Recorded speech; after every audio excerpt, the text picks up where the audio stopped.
30-something years ago, I was going through a financially tough time. I was learning a lot about myself, as does everyone who is about 20 years old. My very part-time job barely covered my expenses, but I was in art school, making art, doing something I loved, and something I thought the world needed. But I was beginning to realize that I was probably not going to be able to make a living off of my art. I was not learning skills that would help me get a job that would pay my rent and put food on the old door that served as my table. In the middle of this hard time, a close friend returned from a 2-week visit with his brother, who had recently moved to Las Vegas. My friend's brother was having a blast out there. My friend, who had also been struggling financially in Boston with me, came back completely excited about the possibilities of life and the future. Listening to my friend's stories about his great adventure out west, I wondered if I could have an adventure as well. 30 years ago was a different time. We did not have the internet, email, or social media. We had envelopes and stamps and a landline telephone. A long-distance phone call was surprisingly expensive, especially for someone printing photos in a 1-hour photomat. I hemmed and hawed and then picked up the phone and called my aunt who lived in Colorado. I did not know her very well, but I was desperate enough to blurt out, "Can I come visit you in Colorado?" A few months later, I was on a school bus filled with several elder hippies and a bunch of young adults dressed just like them. They were headed to Colorado for the Rainbow Gathering, and I was hitching a ride because it was cheaper than Greyhound. I figured I'd get off the school bus somewhere near my aunt's town and she would pick me up. By the time we got to Indiana, I decided to join my new friends at the Rainbow Gathering. I've not heard much about rainbow gatherings in recent years, but back then my friends explained that it was a time of prayer and celebration of the planet. On July 4th, we would gather in silence to pray for Mother Earth and to heal the destruction brought about by colonization and capitalism. The rest of our time was spent learning to live outside of capitalism's economic system. We shared in all the tasks and responsibilities of daily life.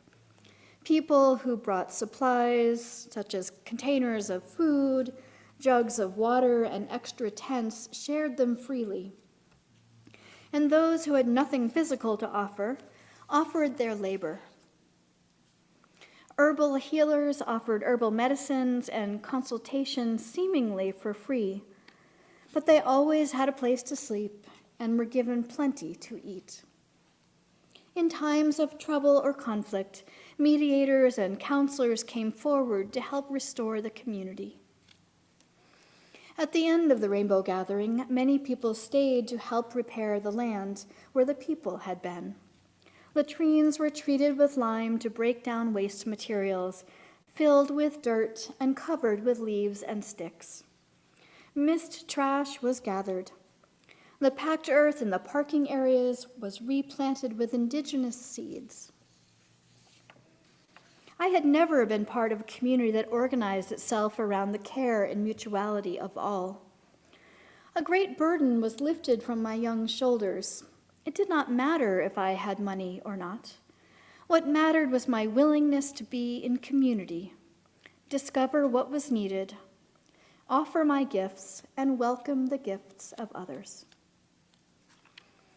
The Reverend Jan Tato, in her reading we heard earlier, offers 3 things that we must do. She writes, "Go outside yourself and know the needs of the world. Go within and discover your life-given gifts. Then arch yourself like a rainbow bridge between the two, and create a more beautiful world." Go outside yourself and know the needs of the world. I invite you to take a moment to think about what and who and where are beyond the walls of this sanctuary and beyond the walls of your home. Think about what and who and where are beyond yourselves. What are the needs of the world out there?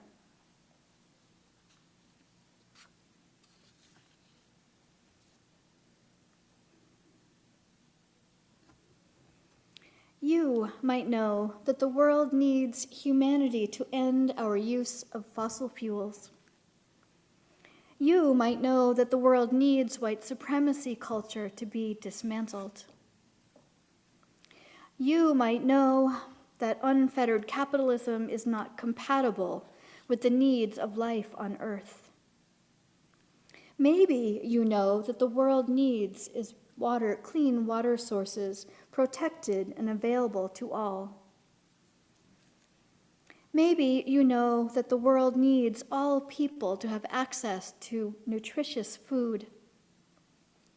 Maybe you know that the world needs all people to have agency to make medical decisions for themselves. I know that the needs of the world are vast. It may feel overwhelming to hear all the needs listed, but every one of us does not need to address all the needs of the world. I have come to understand that each one of us sees the needs of the world in different ways, and all are true, and all are needed. For some, the need to dismantle white supremacy culture is greater than the need to end reliance on fossil fuels. For some, the need to reverse anti-transgender laws is greater than the need to dismantle the prison industrial complex. For others, reproduction justice is needed more than environmental justice.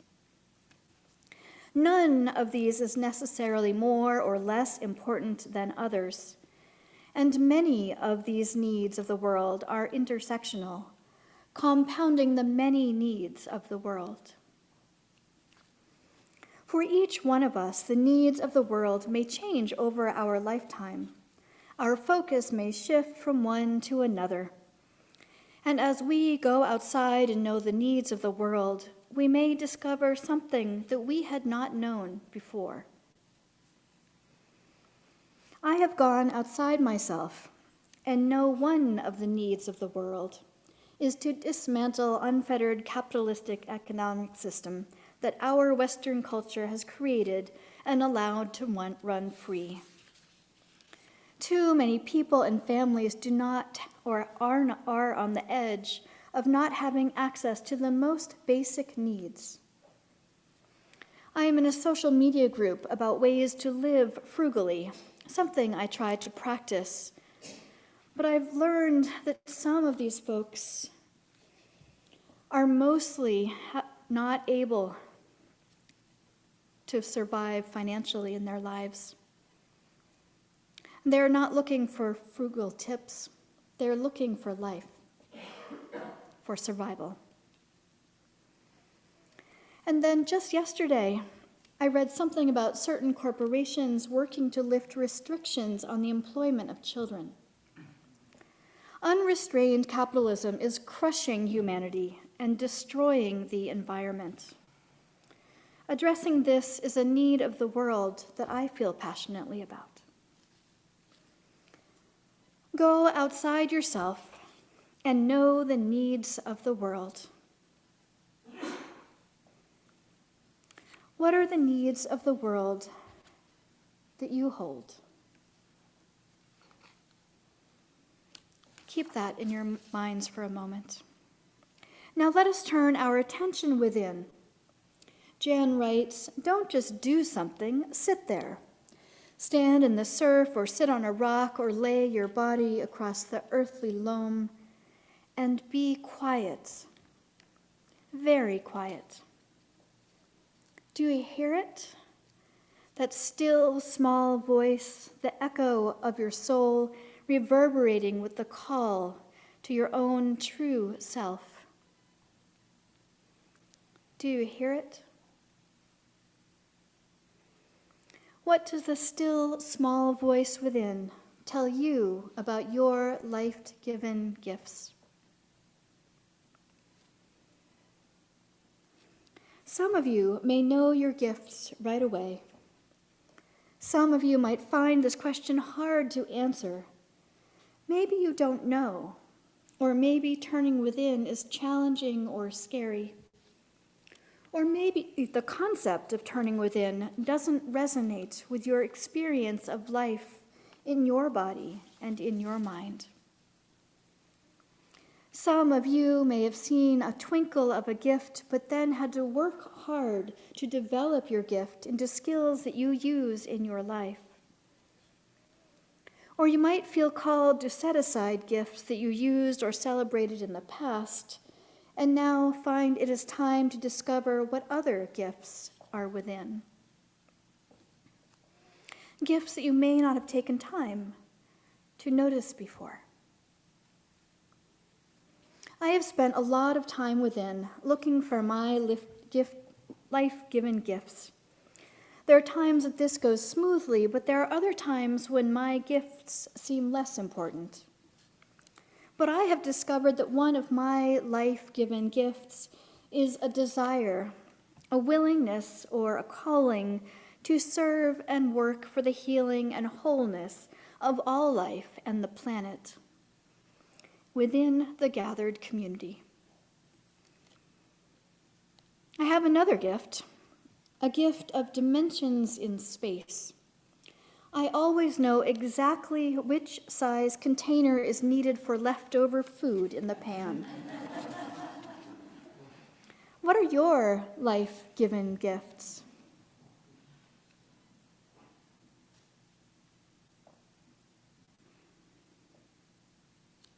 Our third task is to arch ourselves like a rainbow bridge between the two and create a more beautiful world.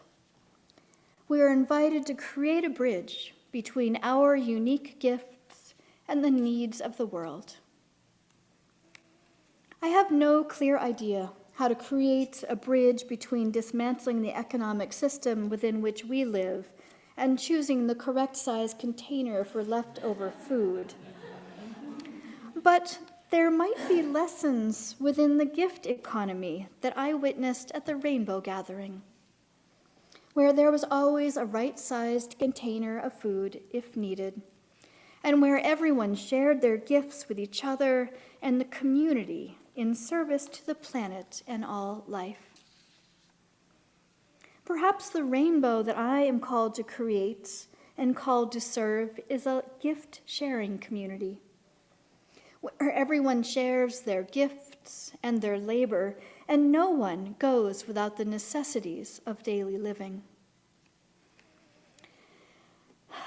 And with that rainbow bridge arcing in this space between me in your pulpit and you in your chairs here and at home, I ask you, how are you bridging the needs of the world with your gift?